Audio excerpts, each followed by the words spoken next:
Telling you, तुला त्याला पटवायचं असेल ना तर तुलाच काहीतरी करायला लागेल. मेक हिम इनसिक्युअर और jealous or something.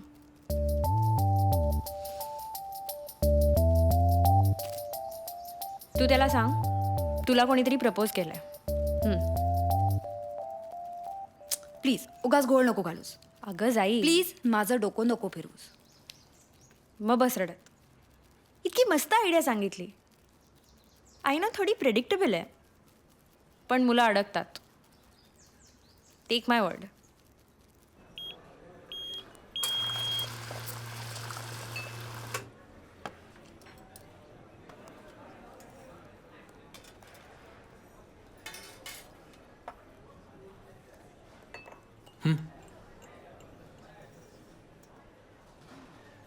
Actually I am a bit confused. म्हणजे काय करावं काही कळत नाही. काही प्रॉब्लेम आहे का? नाही, फार महत्त्वाचं नाही आहे, पण ॲक्च्युली काही काही डिसिजन्स घेणं किती अवघड असतं ना. I know.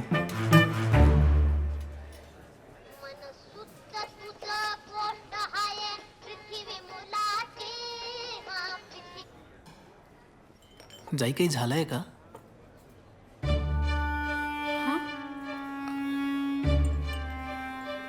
ॲक्च्युली माझा एक मित्र होता सुयोग नावाचा.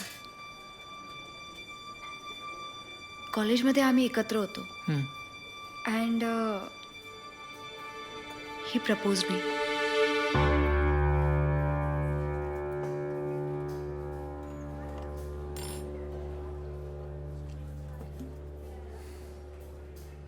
ओ,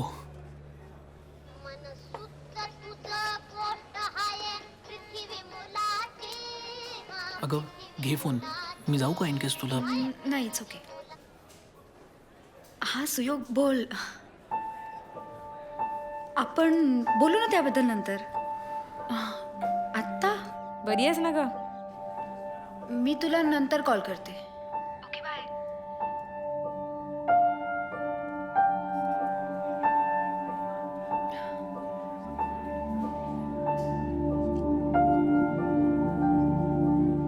तुला काय वाटतं म्हणजे सुयोग बद्दल?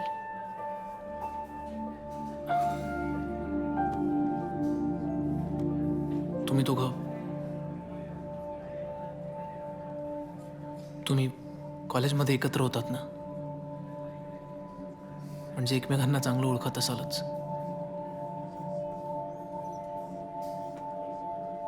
तूच ठरव, मी काय सांगणार.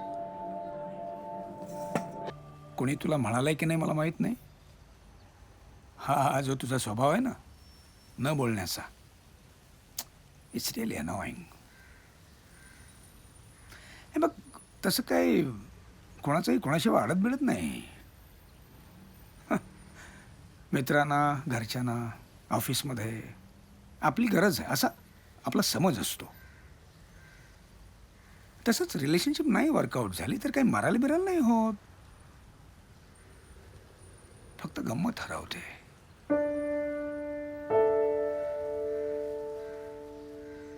आणि तुला सांगतो, आपलं माणूस जर असेल ना सोबत तर आनंद कुठल्याही सिच्युएशनवर अवलंबून राहत नाही.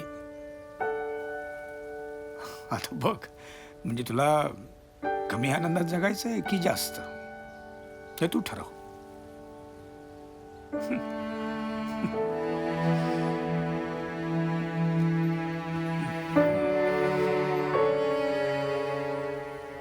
बाबा, मला कळतंय हो तुम्हाला काय म्हणायचंय, पण तुम्हीच म्हणता ना की कुठलीही गोष्ट कोणावरही लादू नये.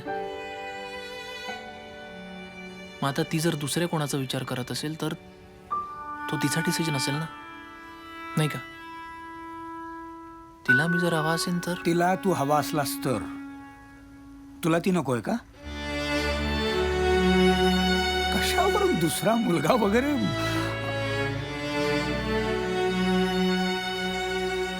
बाबा तीच म्हणाली मला तसं. मग आता घाई केली पाहिजे. घाई चांगली. अरे बायकांचं तंत्र फार विचित्र असतं रे. कदाचित तुला जागं करण्यासाठी तिने तुला सांगितलं असेल. आणि तुझा प्रॉब्लेम काय? तू मनातलं काही बोलतच नाहीस. असं चालत नाही रे. हे बघ, एवढीशी छोटीशी जरी गोष्ट असली ना, हा, अगदी बारीकशी, काहीतरी आवडलं, काहीतरी बरं वाटलं, समोरच्याला सांगायचं असतं रे. आता योग्य वेळी सांगू, नंतर कधीतरी सांगू असं चालत नाही. आणि ते सांगायचं राहून गेलं तर समोरची व्यक्ती आयुष्यातनं निघूनही जाऊ शकते.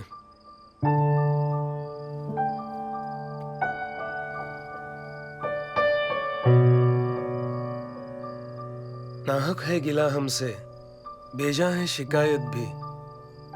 हम लौट के आ जाते, आपने आवाज तो दी होती.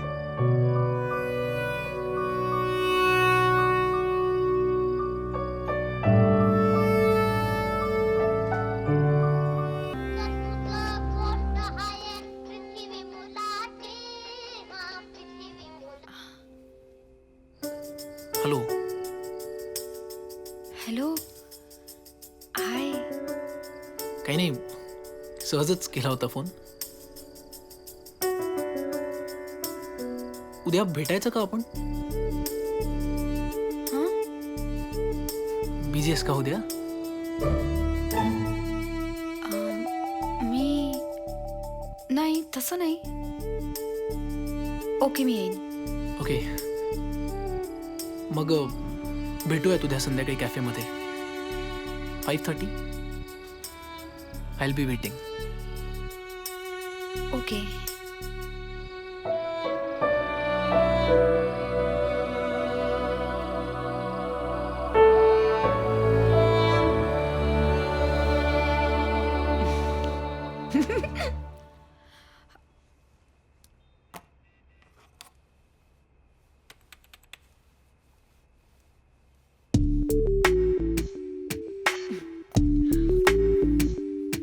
एकूण काय तर आज तुमचं काय ते सॉर्ट आउट होणार होतं, पण ठीक आहे ना, आजच्या ऐवजी उद्या.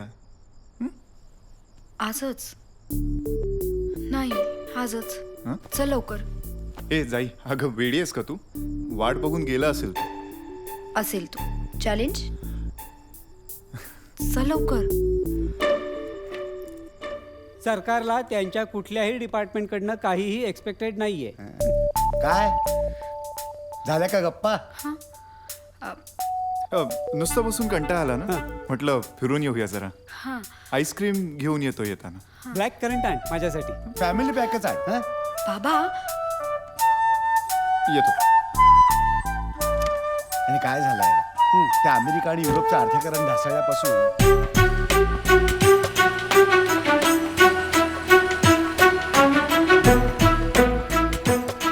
सो लग्नाचं इन्व्हिटेशन द्यायला विसरू नका. हो, चल आता बस लवकर. नाही नाही, मी आलो असतो, पण उगाच कॉम्प्लिकेशन्स कशाला ना. नाही, त्याला उगाच सुयोग बियोगची एंट्री वाटायची. म्हणजे तुला माहिती आहे की तू चॅलेंज हारणार आहेस. तुला माहिती आहे ना. तू ये जाऊ. जाई, तेवढा आभाचा नंबर द्यायला विसरू नकोस.